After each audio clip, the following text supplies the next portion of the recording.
Sometimes, the people we trust the most are the ones who hurt us the deepest. People who promise to love us unconditionally, to always be there when we stumble. Sometimes they vanish when we need them the most. I never thought it could happen to me, not to my family. But that day changed everything.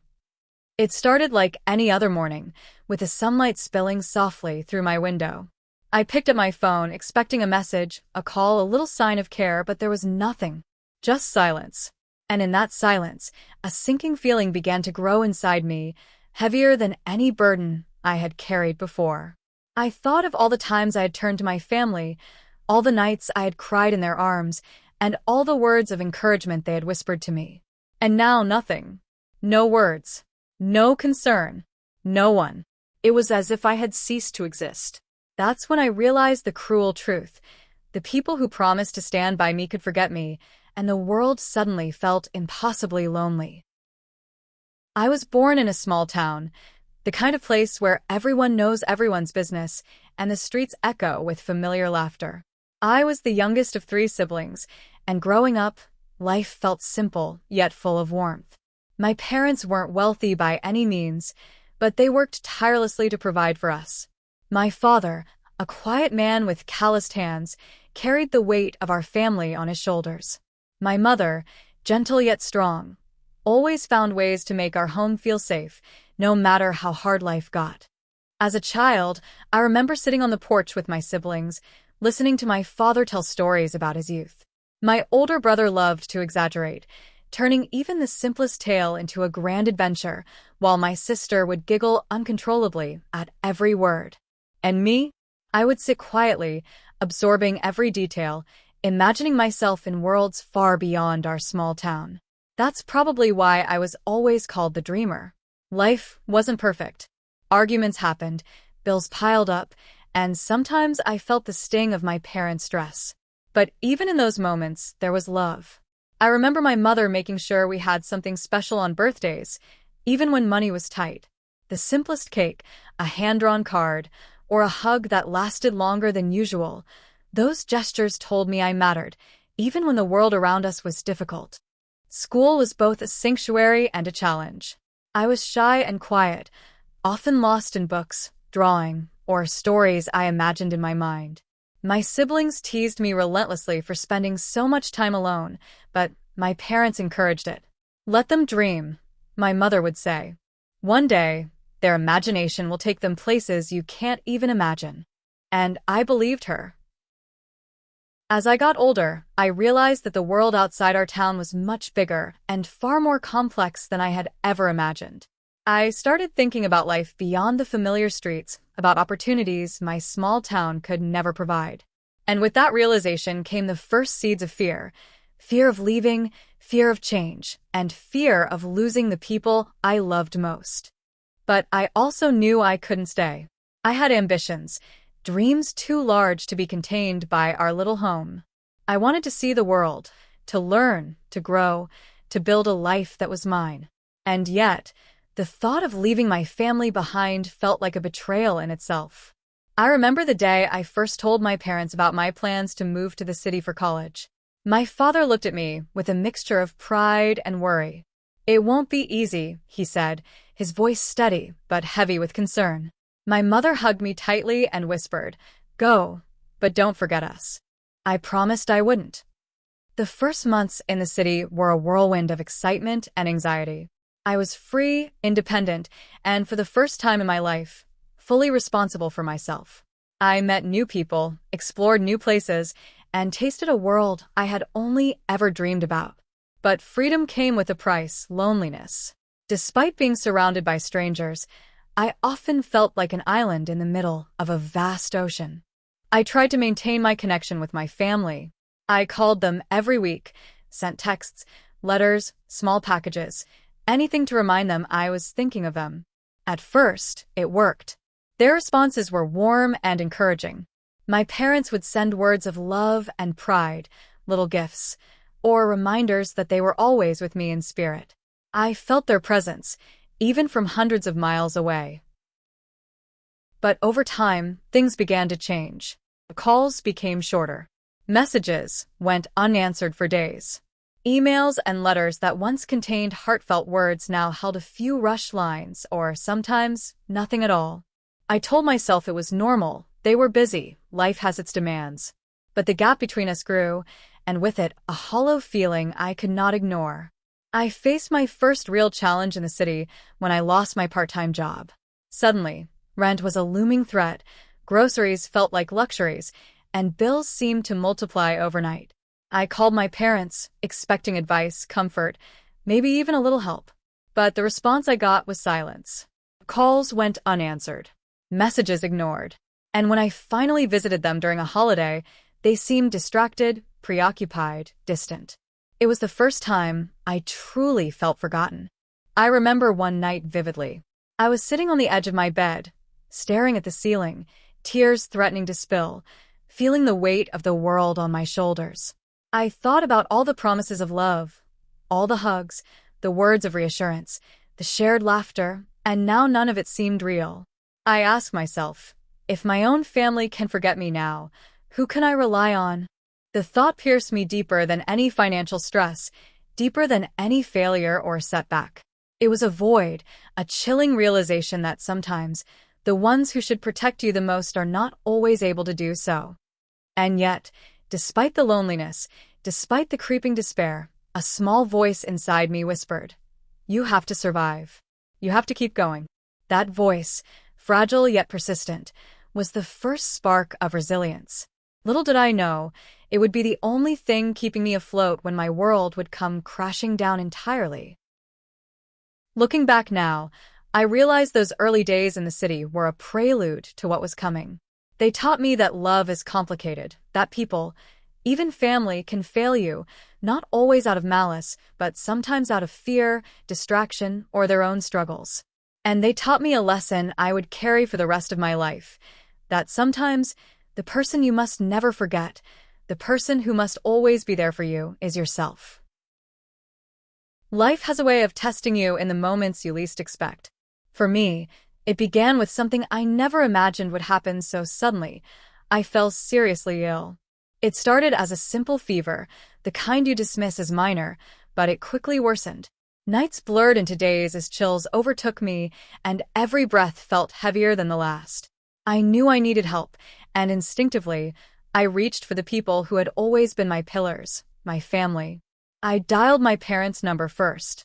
My fingers trembled as I hit call, imagining their voices comforting me, reminding me I wasn't alone. But the line rang and rang. Only silence. I left a voice message, my voice shaky and weak, explaining how sick I was and asking if they could help. Hours passed. No reply. My heart sank. Next, I reached out to my siblings. Maybe they could do what our parents hadn't. Maybe they would at least check on me. I sent messages, tagged them in posts, even called multiple times. Each attempt was met with the same void: ignored calls, unopened messages, no words, no concern. I felt the cold sting of invisibility. The very people I thought I could rely on had forgotten me. The betrayal didn't hit all at once. It built slowly, like a storm gathering on the horizon. At first, I tried to rationalize it. Perhaps they were busy, overwhelmed, or didn't understand the severity of my condition. Maybe I was overreacting. But as the hours turned into days, and my illness grew worse, the truth became undeniable. I was utterly alone. I remember the moment I realized it fully. I had to go to the hospital alone. My parents couldn't drive me. My siblings were unavailable. I packed a small bag, struggling with every step, and called a taxi. The ride felt endless.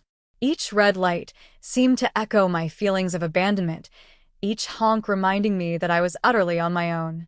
I wasn't just sick physically. I felt a sickness of the soul, a hollow emptiness where familial love should have been. At the hospital, the reality hit even harder. Doctors examined me, and I realized I had been ignoring symptoms for too long. The medical bills, the tests, the prescriptions, all of it would have been manageable if someone had been there. But there was no one. No family to hold my hand, no sibling to reassure me, no parent to stay by my side. Just strangers in white coats, kind but distant, attending to my body while my heart ached with loneliness. I tried calling my family again, hoping that now, seeing me in the hospital, they would rush to help. But my phone remained silent. No apologies, no concern, no words of love. The betrayal cut deep, sharper than any needle or pain medicine could numb. I realized then that sometimes, even the people who have promised to protect you can fail when you need them the most. And it wasn't just the silence. It was the feeling that they had forgotten me entirely. The warmth and love I had carried in my heart for them, the memories of birthdays, holidays, and laughter, they seemed meaningless now. The people who had shaped my childhood, who had promised to always be there, had vanished when life demanded their presence. Days blurred into nights. The loneliness was suffocating. Friends reached out when they could, but the connection I craved, the one that should have come from my family, was missing. Each day, as I recovered slowly, I felt a mixture of anger, sadness, and disbelief. I asked myself questions I didn't want answers to. Did they ever care? Were all the promises of love lies? Or were they just too busy to remember me? I realized that betrayal isn't always loud or dramatic. Sometimes it's quiet. It's a missed call, a message left unread, a hand that isn't there when you need it most. And that quiet betrayal is the hardest to bear. It's a subtle, creeping pain that grows until it becomes a part of you, leaving scars no one can see. This was the moment everything changed. I was no longer the carefree child who trusted implicitly, the young adult who believed family would always be there. I was alone, forced to face life's challenges by myself. And though I didn't know it then, this betrayal would set the stage for a journey of resilience, self-discovery, and ultimately empowerment. Because sometimes the people you expect to save you cannot, but that doesn't mean you can't save yourself. After that first betrayal, life didn't slow down. If anything, it accelerated, pressing harder, pushing me to the edge. I realized that survival wasn't just about overcoming illness. It was about facing the relentless tide of challenges that came with living alone.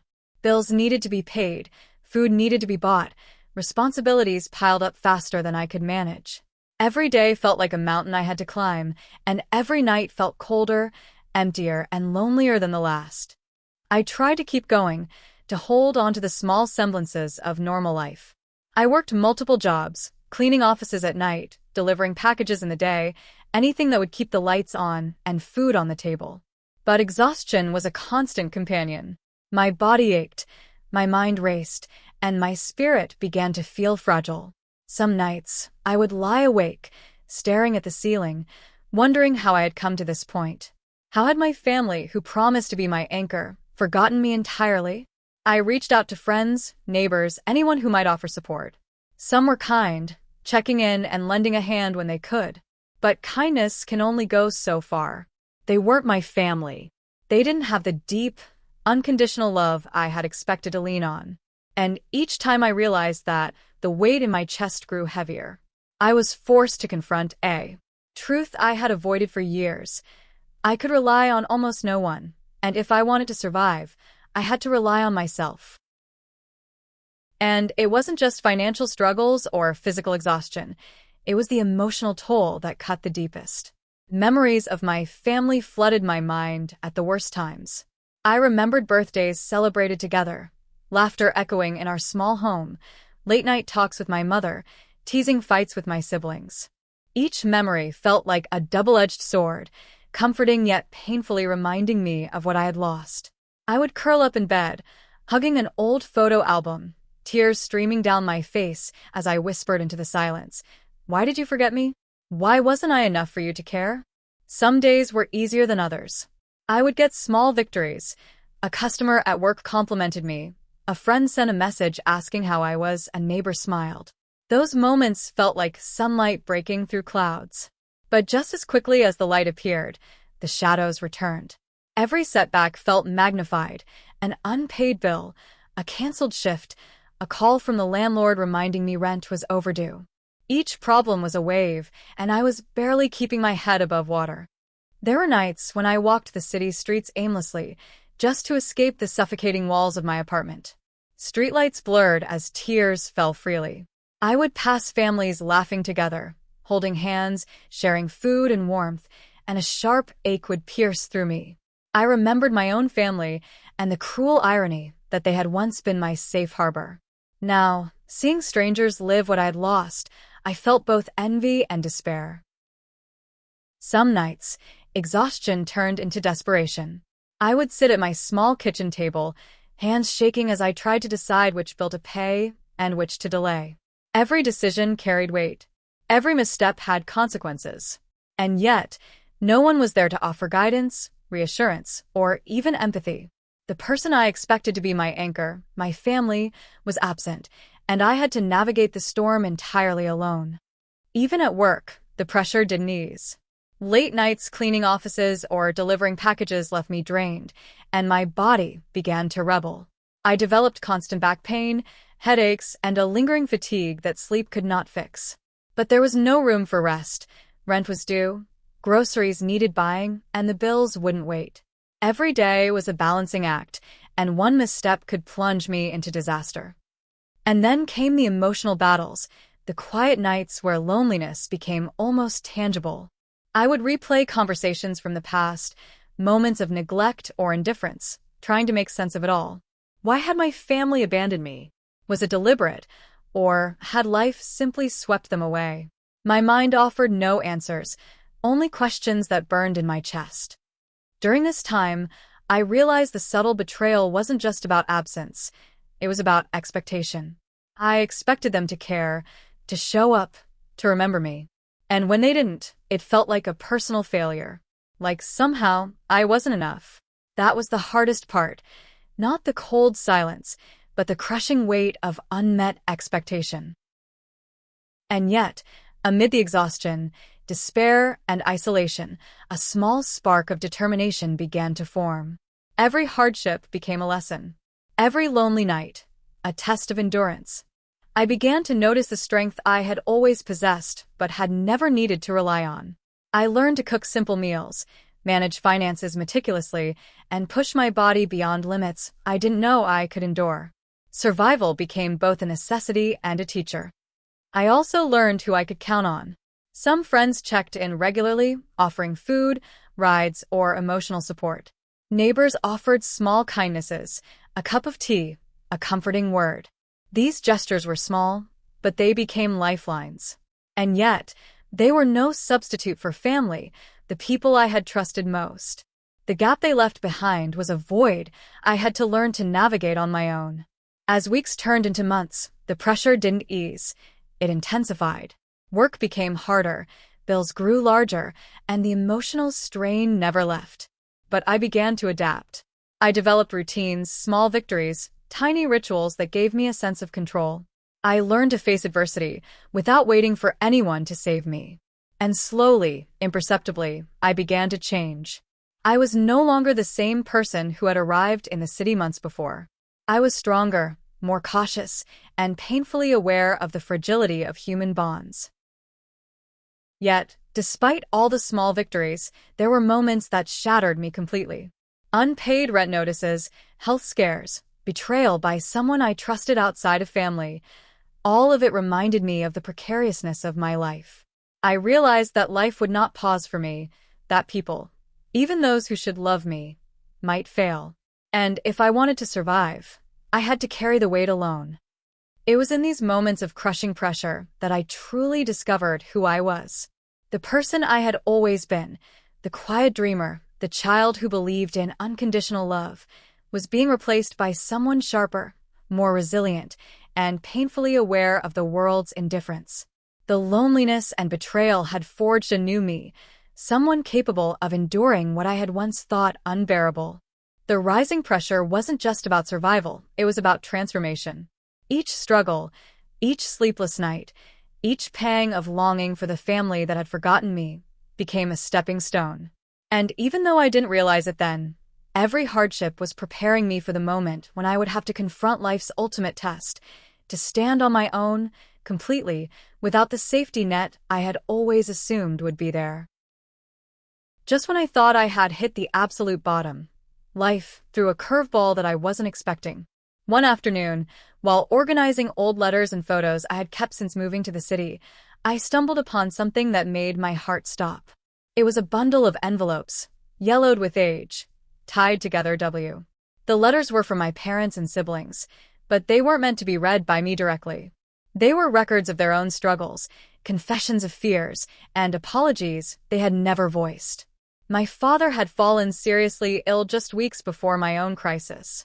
My mother had been juggling 2 jobs while caring for him, and my siblings had faced their own personal turmoil. They hadn't forgotten me out of malice. They had been drowning in their own storms. Reading their words, my chest tightened with a mix of relief and heartache. Relief, because I realized their absence wasn't intentional. Heartache, because I had spent weeks believing I was forgotten, abandoned, unloved. Every unanswered call, every ignored message, every empty promise now carried a weight I hadn't anticipated. They were human, flawed, overwhelmed, and yet I had felt utterly alone. I sat there for hours, reading each letter, each confession. My mother wrote about sleepless nights worrying for me while trying to hold our household together.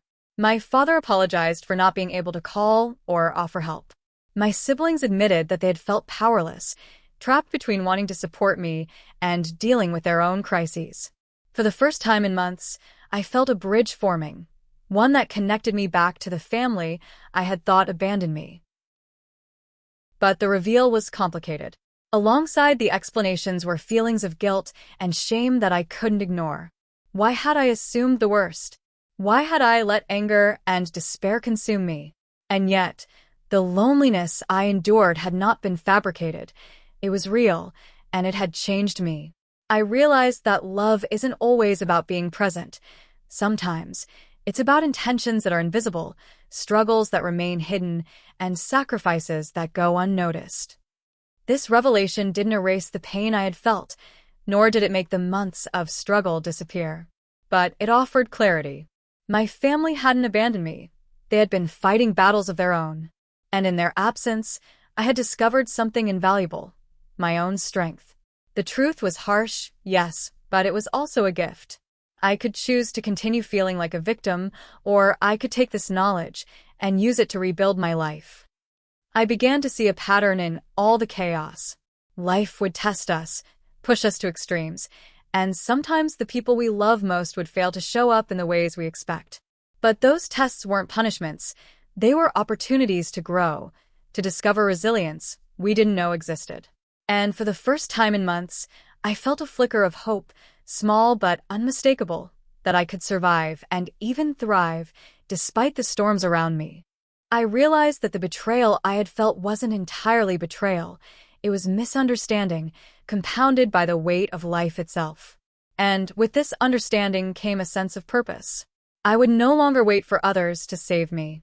I would no longer place my happiness entirely in the hands of people who, despite their love, could not always be there. I had to take responsibility for myself. And that responsibility was both terrifying and empowering. It was the midpoint of my journey, the moment I saw the world clearly, with both its imperfections and its possibilities. I was no longer the naive child who had believed love guaranteed presence.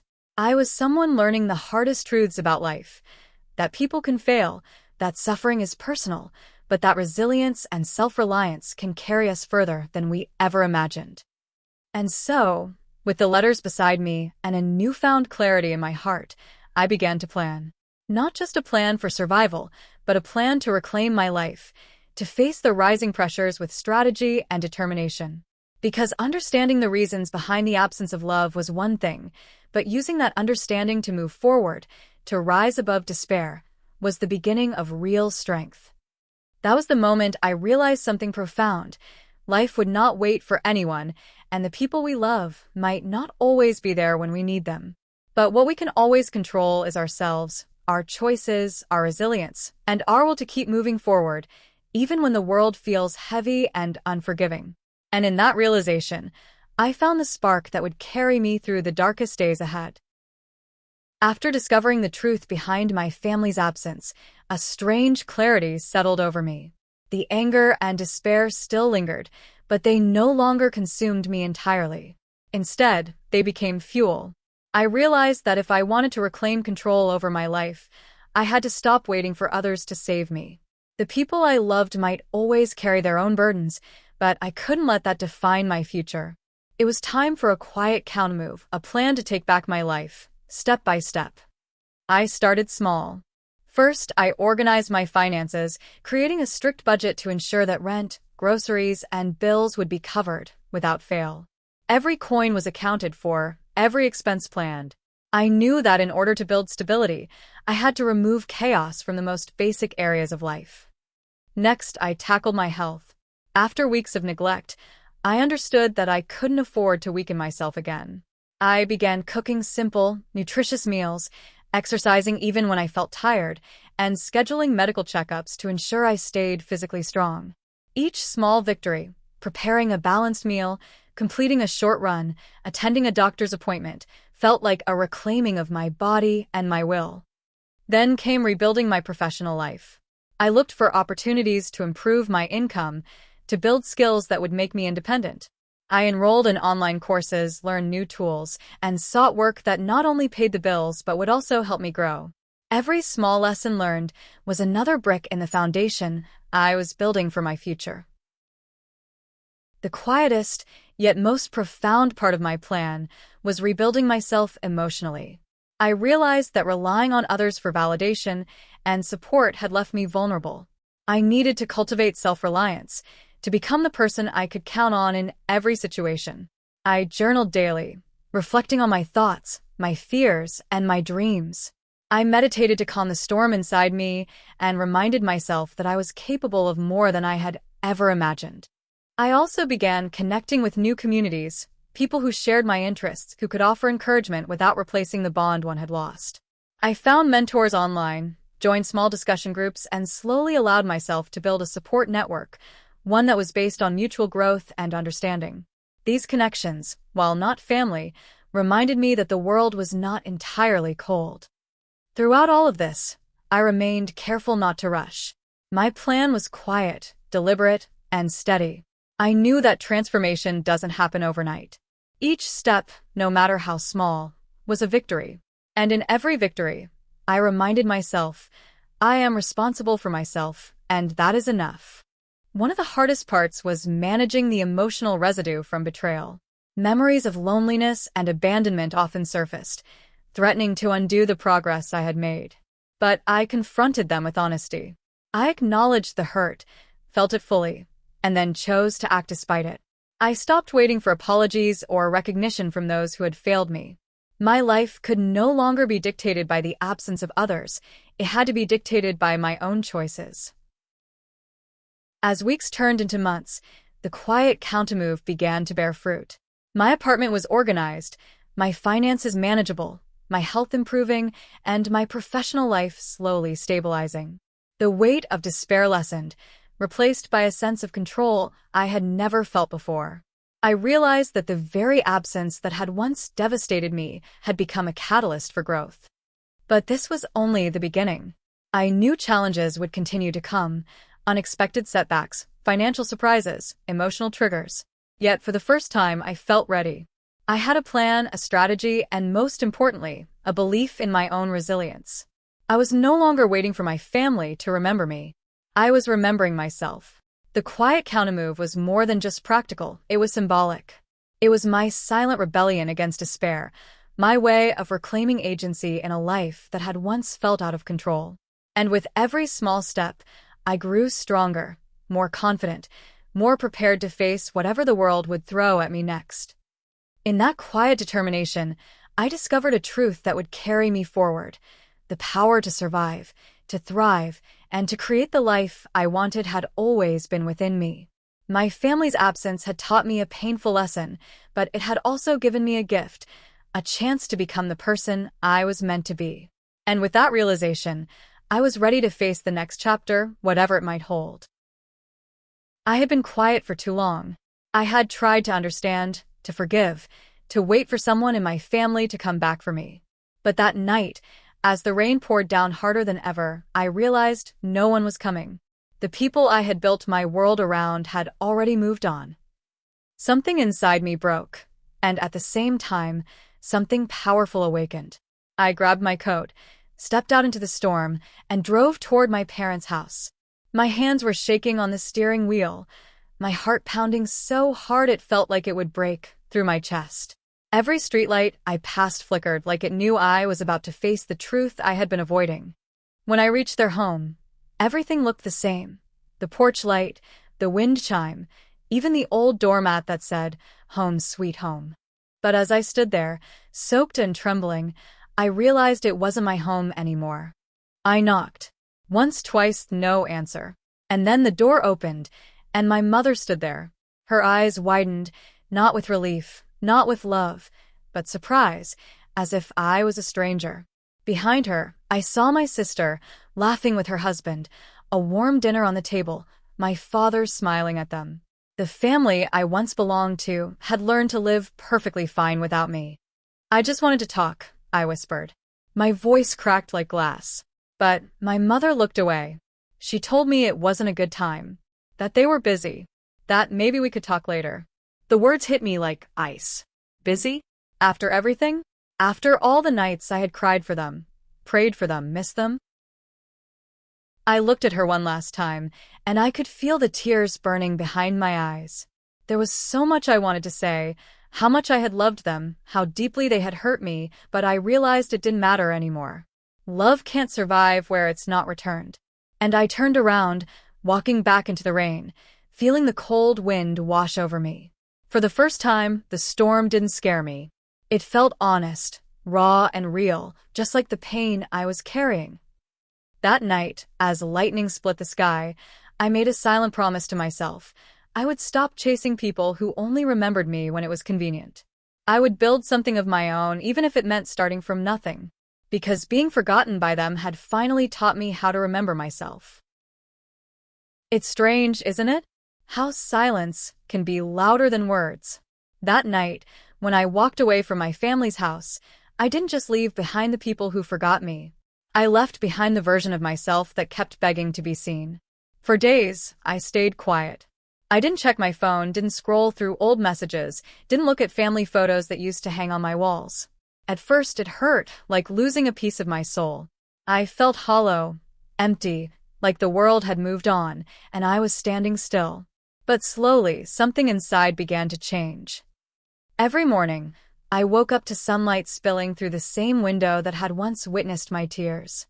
I started cooking for myself again, small meals, nothing fancy, but filled with peace. I cleaned my apartment, played soft music, and for the first time in months, I laughed. Not because someone made me laugh, but because I realized how much strength it took to survive what I did. One afternoon, I sat by the window with a cup of tea, watching the world go by. A family passed by on the street, a mother, a father, 2 kids, laughing together, holding hands. And instead of feeling pain, I felt something new, gratitude. Not for what I lost, but for what I learned. Because being forgotten taught me the value of remembering myself. I began to write again little pieces of my story, pieces I had kept hidden for too long. I poured every emotion onto paper, the love, the betrayal, the loneliness, and the quiet strength that grew from it all. And before I knew it, strangers started reading my words and saying, "This helped me. I felt this too." That's when I realized something powerful. Maybe I wasn't forgotten for no reason. Maybe I was meant to find my own voice and help others find theirs too. Months later, my family reached out. Not all of them, just my mother. She called one morning, her voice trembling, saying she'd been thinking about me. For a moment, I felt that old ache in my chest, but it didn't control me anymore. I listened, smiled gently, and told her I was doing well. I didn't need an apology to heal, because I had already forgiven her, quietly, in my heart. Not for her sake, but for mine. I've learned that forgiveness doesn't mean returning to the same pain. It means letting go of the hold it has on you. It means saying, "You no longer define who I am." And that realization gave me something my family never could: peace. Today, I'm no longer the person waiting for someone to care. I've built my own small circle, people who show up, people who mean it, people who stay. Family, I've learned, isn't always blood. Sometimes, it's the people who see your worth when you've forgotten it yourself.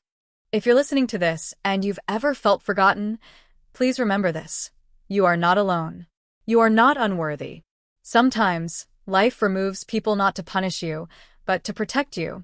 The emptiness they leave behind becomes the space where you grow. Don't chase those who walked away. Don't beg to be remembered. Instead, become unforgettable by loving yourself so fiercely that forgetting you becomes impossible. Because the moment I stopped waiting for my family to return, I finally came home to myself. If you've ever felt forgotten by those you love, remember, you are stronger than you think. Share the story with someone who needs to hear it, and don't forget to subscribe for more real-life stories that inspire and heal.